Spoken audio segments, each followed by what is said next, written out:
Hello, रास्ते के बीच गाड़ियां लगाकर गप्पे मार रहे हो, हटाओ।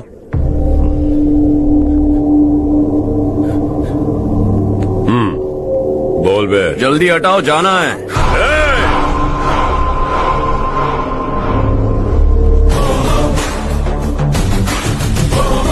तू यहाँ कैसे बे?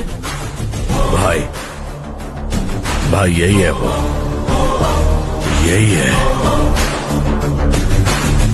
हमेशा लड़ते झगड़ते रहोगे क्या? कोई और काम नहीं है? यही दिल्ली गया था भाई, हमारी पिटाई इसी ने की। ये वही है भाई।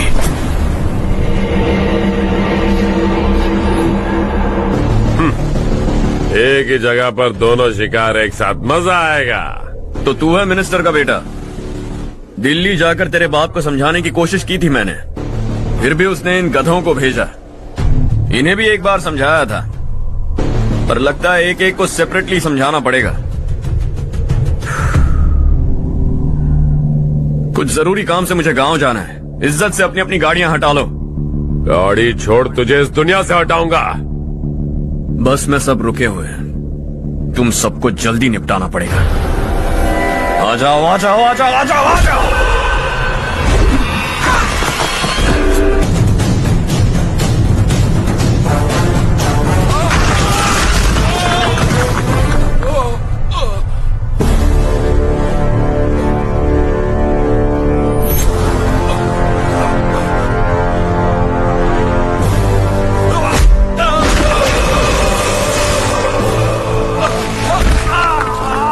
अपने बाप को समझा दे, वरना उसका भी यही हाल करूंगा।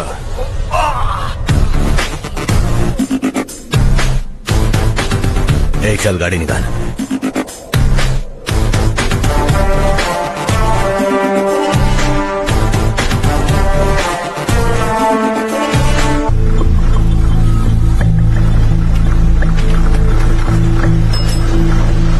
चलो चलो।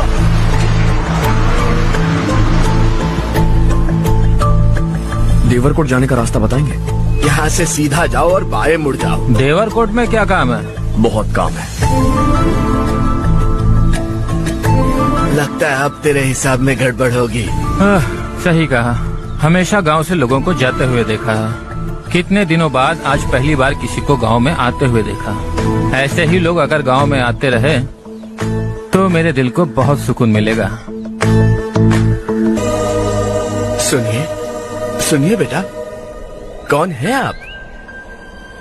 यहाँ किसी काम से आया। कहाँ रहूँ कुछ समझ में नहीं आ रहा। यहाँ आसपास कोई लॉज वगैरह है? ऐसे इलाके में तुम्हें लॉज कहाँ मिलेगा बेटा। इस गांव में नारायण राव नाम का एक आदमी रहता है, बड़ा ही नेक दिल आदमी है। बाहर से जो आता है वो उसे अपने घर में रख लेता है। मैं तुम्हें वहाँ ले चलता हूँ बेटा।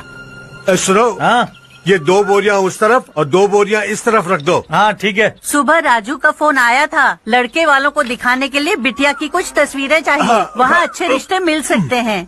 पर मुझे तो आज खेतों में दवाई डालने जाना है। हाँ हाँ, जैसे तुम्हारा बहुत बड़ा खेत है, तुम्हारे खेतों में सोना उगता है क्या?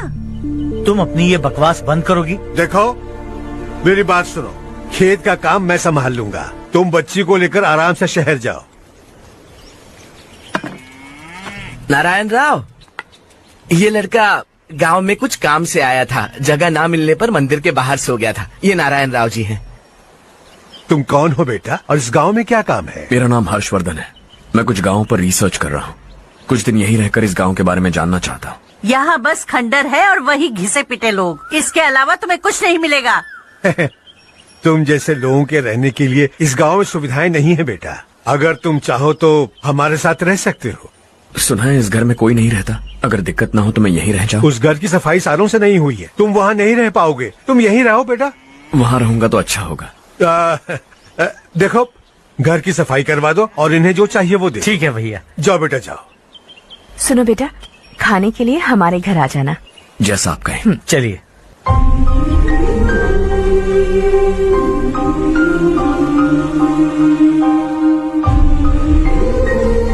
ये भैया के करीबी दोस्त का घर है। वो 25 साल पहले शहर जाकर वहीं बस गया, तब से ये घर खाली पड़ा है। आप उस कमरे में रह सकते हैं। अगर कुछ भी चाहिए हो तो मुझे बता देना। जी जरूर। हाँ, हमारा एक दूर का रिश्तेदार है, वो नालायक है और यहीं रहता है। अगर आपको थोड़ा भी तंग किया तो आकर मुझे बता देना। चलिए चलता हूँ। ओह अच्छा, तो तुम मेरे साथ इस घर को शेयर करने वाले हो। आई एम राजा रत्नम। उन्होंने तो कुछ और ही कहा था। मैं अच्छी तरह से जानता हूँ कि उन्होंने मेरे बारे में क्या कहा होगा। जानते हो मैं क्या काम करता हूँ? आप ही बताइए, क्या काम करते हैं आप? जीने के लिए काम करना जरूरी है क्या? मैंने तो ऐसे ही पूछा। हाँ हाँ, फैमिली नहीं है? फैमिली नहीं तो क्या बेकार हूँ मैं? नालायक बोलकर इज्जत का कचरा कर दिया। पहले जाकर उससे निपटता हूँ।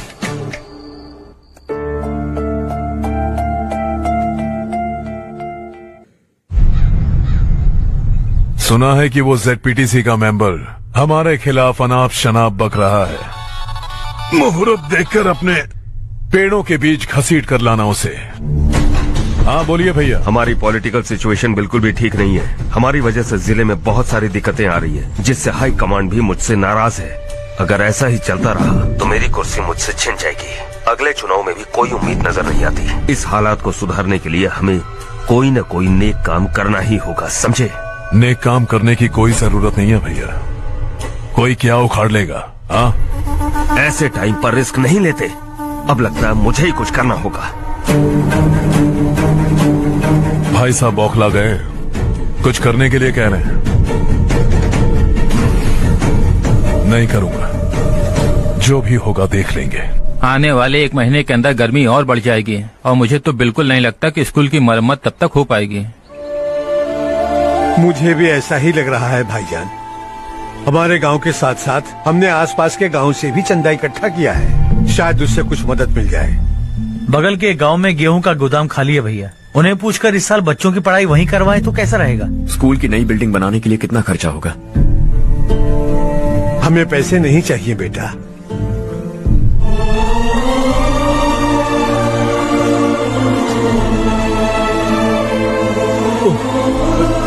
देखो बेटा, तुम यहाँ कुछ स्टडी करने आए हो। इन सब की तो हमें पहले से आदत है। हम मिलजुल के सुलझा लेंगे इसे। अगर एक इंसान दूसरे इंसान की मदद न करे तो एक ही समाज में रहने का क्या मतलब है? मैं जानता हूं बच्चों को पढ़ने में तकलीफ हो रही है, ये लीजिए।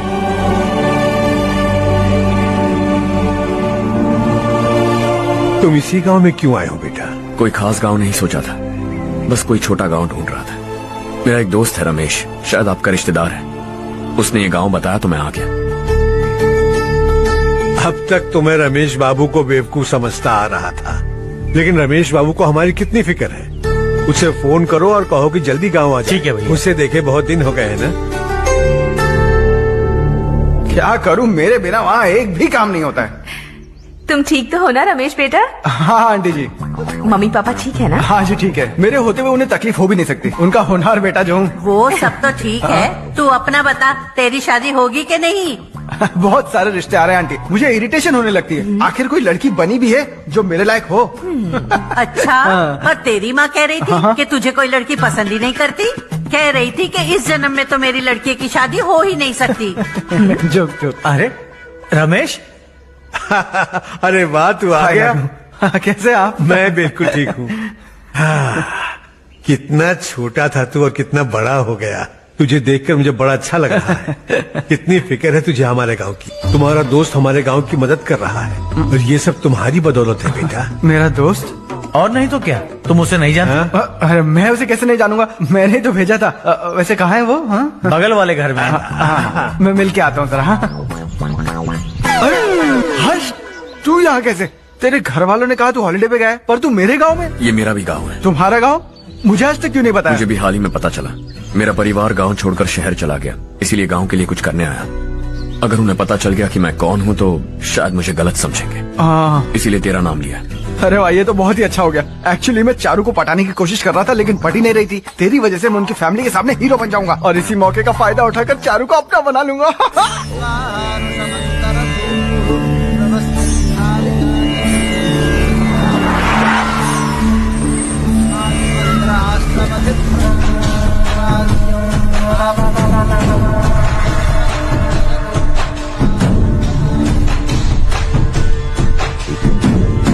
शाबाश नारायण। मेरे लाख मना करने के बावजूद तुम चट्टान की तरह डटे रहे।